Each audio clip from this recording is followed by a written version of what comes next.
Right now, if you need backup, you send a text. Help is one message away. For most of history, that button didn't exist. If your army was outnumbered, you couldn't call for reinforcements. So some of the smartest commanders in history built reinforcements out of nothing. Torchlight, dust, burning oxen, even a man calmly playing music. And the wildest part?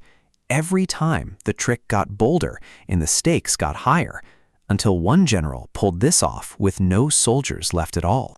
About 3,000 years ago, a commander named Gideon had 32,000 men. His enemy had so many, ancient writers gave up counting and just wrote thick as locusts. Then Gideon's army got smaller, on purpose, down to 10,000, then down to 300. 300 men camped outside a valley full of enemies. Here's the move. Every one of his 300 men got a trumpet, an empty clay jar, and a torch hidden inside the jar. At night, they surrounded the enemy camp. On the signal, all 300 smashed their jars at once, waved the torches, and blew the trumpets like the sky was falling. Imagine being shaken awake by 300 horns blasting from every direction, fire suddenly flaring on every ridge around you.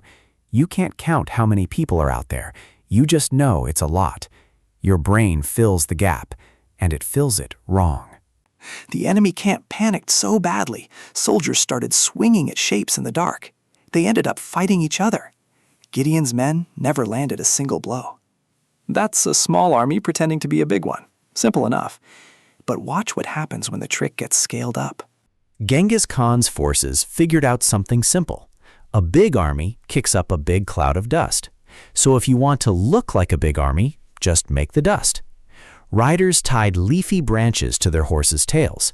Dragged across dry ground, those branches threw up far more dust than the actual number of riders should have made. From a hilltop, that cloud looked like a wave of reinforcements arriving. It's the same idea as a movie set. You don't build a real city for a car chase, just a front that looks right from the camera angle. The enemy scout on the hill is the camera. He never gets close enough to count. He just sees dust and reports back, "Big army, incoming." Roman writers recorded almost the same trick at the Battle of Aquilonia in 293 BC. A detachment of just 1,200 men dragged branches behind pack animals, kicking up a dust cloud so large that the enemy, and even some of their own confused allies, believed a whole second army had arrived. The battle turned on panic before that army ever showed up, because there wasn't one. Now here's where things get desperate, because the next commander on this list wasn't trying to look strong. He was trying to save his entire army from being wiped out completely. In 217 BC, Hannibal made a mistake. His whole army, soldiers, elephants, supplies, everything, got boxed into a valley with mountains on every side. The Roman general Fabius had blocked every pass out. There was exactly one way through, and it was crawling with Roman soldiers. This wasn't a battle Hannibal could win by fighting. If his army stayed put, it starved. If it tried to force the pass, it likely got slaughtered. So Hannibal rounded up around 2,000 oxen. His men tied bundles of wood to the animals' horns and set them on fire. Then they drove the oxen up a different ridge in the dark. From a distance, that looked exactly like an army on the march, with torches, heading the wrong way. The Roman guards pulled off the real pass to go chase it down. While they were busy fighting cattle, Hannibal marched his entire army, elephants and all, straight through the pass they'd just abandoned. Think about that for a second. An entire army, the kind of force that could conquer cities, got smuggled past the enemy using nothing but scared cows and campfire wood. That's the pattern doubling down. Not just fake numbers now, but fake purpose. Make the enemy chase the wrong shadow entirely. But even that wasn't the boldest bluff in this story, because the final one on this list didn't use dust, fire, or oxen. It used light itself. And then one man used nothing at all. Old world armies, especially Greek and Roman ones, wore polished bronze.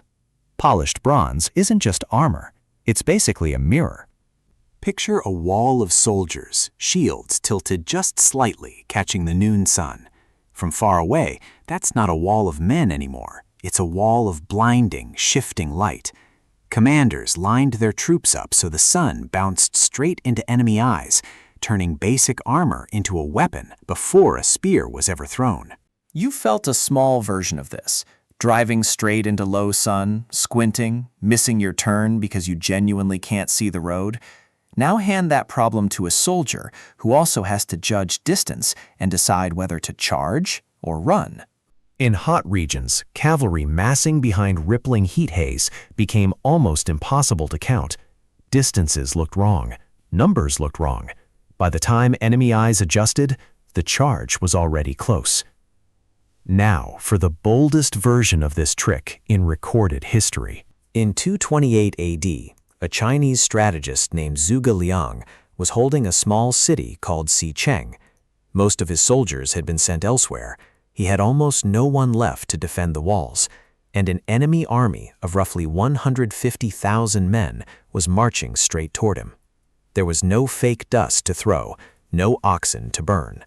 No wall of soldiers to catch the sun. He had nothing. So he did the opposite of hiding. He opened all 4 city gates wide. He sent a few men to sweep the streets like it was any normal day. Then he climbed to the top of the gate himself, sat down, and calmly started playing an instrument.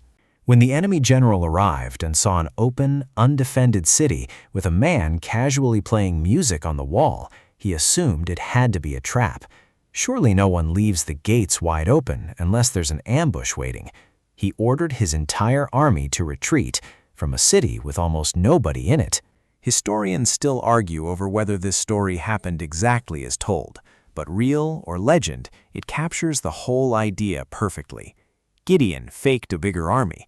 Genghis Khan faked reinforcements. Hannibal faked an escape route.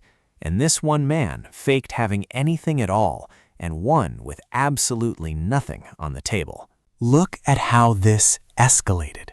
300 men with torches, 1,200 men with dust, an entire trapped army using burning cows, and finally, 1 man, an open gate, and a song. Each time the trick got riskier, because each time the commander had less to actually work with. What never changed was the target. Not the enemy's army, the enemy's mind. None of these men had drones or radios. What they had was a read on how a frightened brain fills a gap it can't quite make sense of, and every single time it filled that gap with fear and guessed wrong. That instinct never left us. Modern militaries still run decoys and fake radio chatter for the same reason Gideon smashed a clay jar in the dark. If you can't beat the army, beat its imagination. So next time you're squinting into low sun on the road or straining to see through morning fog, remember, somewhere a general once won a war with exactly that.